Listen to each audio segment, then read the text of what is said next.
Good morning, Amherst. Fairly extensive lesson today. We'll break it out into a couple days, but going to be a little bit more math. So you're going to need your calculators, you're going to need your notebooks, you're going to need your reference tables, including the supplemental table. All right, KSP, the solubility product. So these are notes for the first little bit, all right? You're going to need your worksheet packets as well. KSP, SP stands for solubility product. Describes how soluble a solid solute is. For example, if I took sodium chloride solid, dissolved it into water until it was saturated, I would have a concentration of sodium ions and a concentration of chloride ions. I might have to raise this camera a little bit, but we'll see. So once again, you're describing a saturated solution. That's the only time you have a forward and a reverse reaction. You've got excess NaCl solid at the bottom of your beaker. So the rate at which this solid is dissolving is equal to the rate at which the ions are precipitating back out. So you've got a state of equilibrium. When you have a state of equilibrium, you can describe the equilibrium constant K, which in this case is called KSP. So since I'm going to raise this a little bit so we can get the whole page. All right. Since your solute is solid, it's going to drop out of the equilibrium expression. You can't describe the concentration of a pure solid. It's just described as 1. So you say, all right, KSP is Na positive times Cl minus over 1. So it's just Na positive times Cl minus. That's why it's a product. You're multiplying the concentration of the ions. You're not really dividing by anything.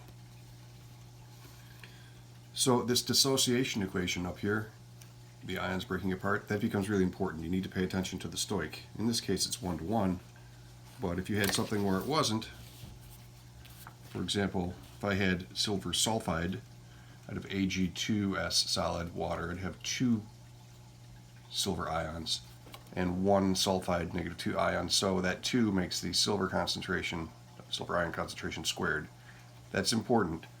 Your dissociation is going to be a major consideration. So KSP is particularly useful when you're describing the relative solubility for things that Table F would describe as insoluble.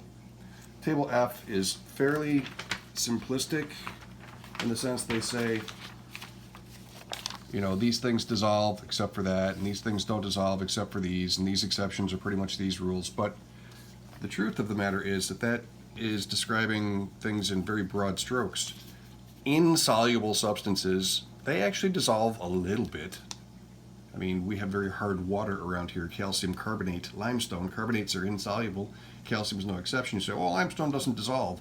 But if ever you've had to clean the hard water scale off of your shower, you understand that our water around here does contain a certain amount of dissolved calcium carbonate, albeit very little.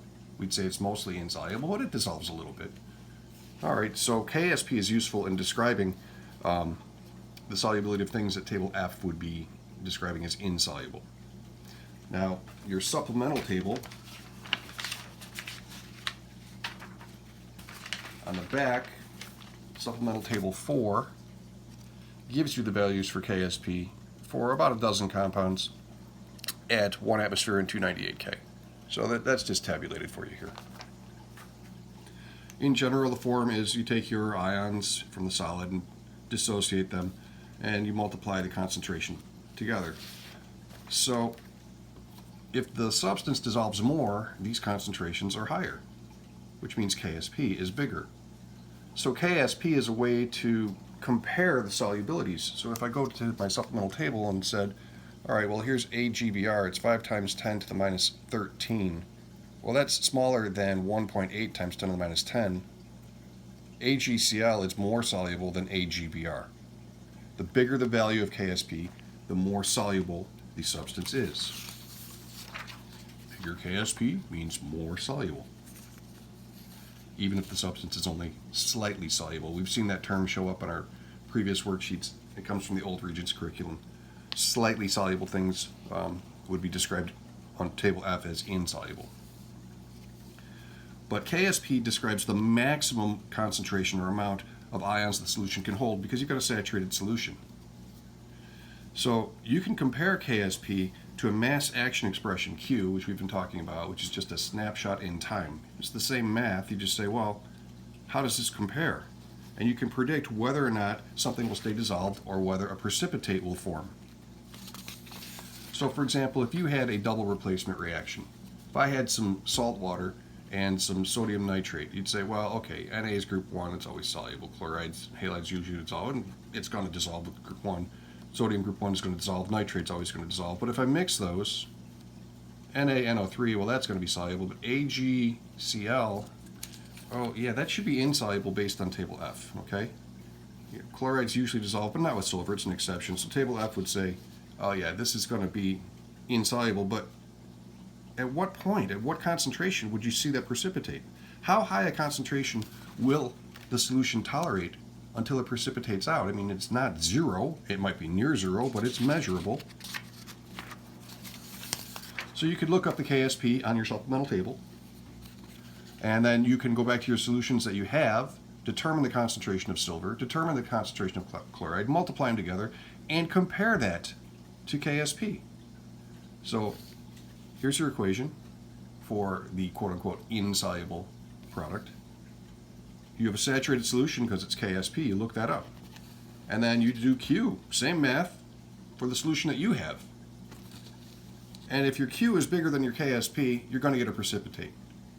But if your Q is less than your KSP, you won't see any precipitate.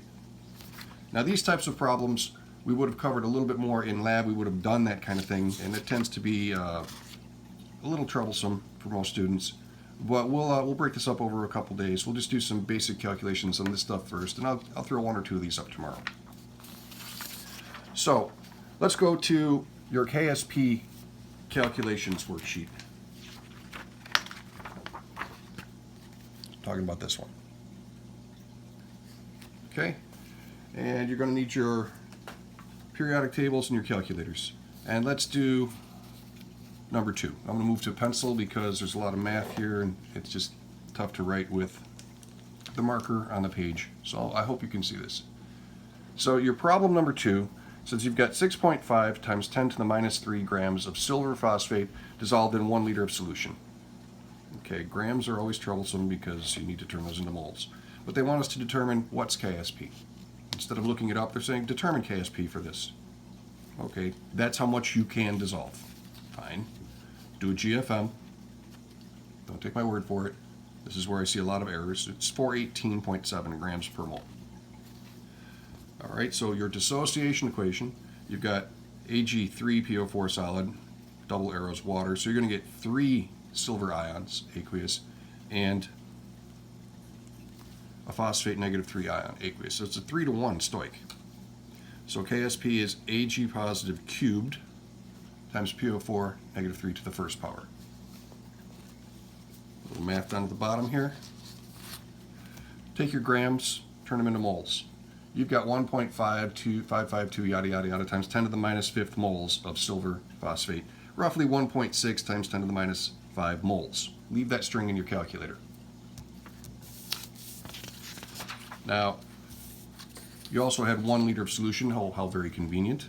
So if I want to determine the molarity, the concentration of the salt here, it's just this number divided by 1. It's about 1.6 times 10 to the minus 5 molar. And if I want to determine the concentration of silver, well, there are 3 silvers in there. So multiply this number by 3. Leave that string in your calculator and just hit times 3. That goes back to the stoich right here, this 3. There are 3 times as many silver ions as there are of this one. Okay, so that's from stoich. 3 of these for every 1 of these. And phosphate is just a 1-to-1. This number and this number is they're equivalent because, you know, there's 1 phosphate for every 1 of these. Once again, that's stoich. So if you want KSP, you take this number and multiply it by itself 3 times, and then multiply it by that number. It's Ag positive to the 3rd power times PO4 -3 to the 1st power. Leaving the string in your calculator for this one, should already be on your calculator. Go back and type in a long part of the string. It's about 1.6 here. But after you round it out, KSP turns out to be about 1.6 times 10 to the minus 18. So that's the first example. They want you to calculate KSP. you're going to do number 1 for homework. A little bit easier stoic. Flip the page. We're going to do 3A for homework, and we're going to do 3A now. You're going to do 3B for homework, and you're going to do 4 for homework. All right, so in 3A, they say you've got magnesium hydroxide. Table F says hydroxides are usually insoluble. Magnesium is no exception. But, of course, everything dissolves a little bit. They give you a KSP. You're not having to calculate it here. You're going to backtrack it, and you're going to solve it for the concentrations of the ions in a saturated solution. Okay, at 1 atmosphere and 298 K. So if I had a saturated solution of magnesium hydroxide, what would these concentrations be? Well, here's your equation. Magnesium hydroxide, solid, double arrows water. It's not going to go very far forward. It's going to be more backwards. It's a pretty small number here. Magnesium plus 2 aqueous and 2 hydroxides. So it's a 1 to 2 stoic. KSP would be magnesium plus 2 times OH minus squared. And they give you a value for that. All right, but how am I supposed to determine these? I don't have any grams. I don't have any moles. What did we just do in our icebox problems? We used a let X represent one of the representations, one of these. So I'm going to let X equal the amount of Mg plus 2. If that's true, then based on this equation, if this is X, this should be 2X. OH minus should be twice as high. All right, so KSP would be this times that squared. Well, that's X times 2X squared, and that's equal to 1 times 10 to the minus 11. So 2X times 2X, that's 4X squared times another X, that's 4X cubed. So 4X cubed is 1 times 10 to the minus 11. Divide by 4, and then take the cube root. If you raise this number, I'll plug it in for you so you can see. If I've got 1.0 second EE negative 11, right? That's our KSP. Divide by 4, enter. Raise that, use your caret key, to the parentheses 1 divided by 3, close parentheses, enter. You can solve it for X. X is 1.357208808 times 10 to the minus 4. X is roughly 1.4 times 10 to the minus 4. And X was magnesium ion concentration. So double that to get the hydroxide ion concentration, but once again, leave that string in your calculator. Just take what's in your calculator and go times 2. And you get roughly 2.7 times 10 to the minus 4. So magnesium was about 1.4 times 10 to the minus 4. Hydroxide was about 2.7 times 10 to the minus 4. Those are the concentrations of the ions in a saturated solution of magnesium hydroxide at 1 atmosphere and 298 Kelvin. So 2 problems for homework, well, 3 problems for homework today. And we'll do a little bit of a comparison of Q versus KEQ, KSP tomorrow. You're going to do KSP calculations, worksheet number 1.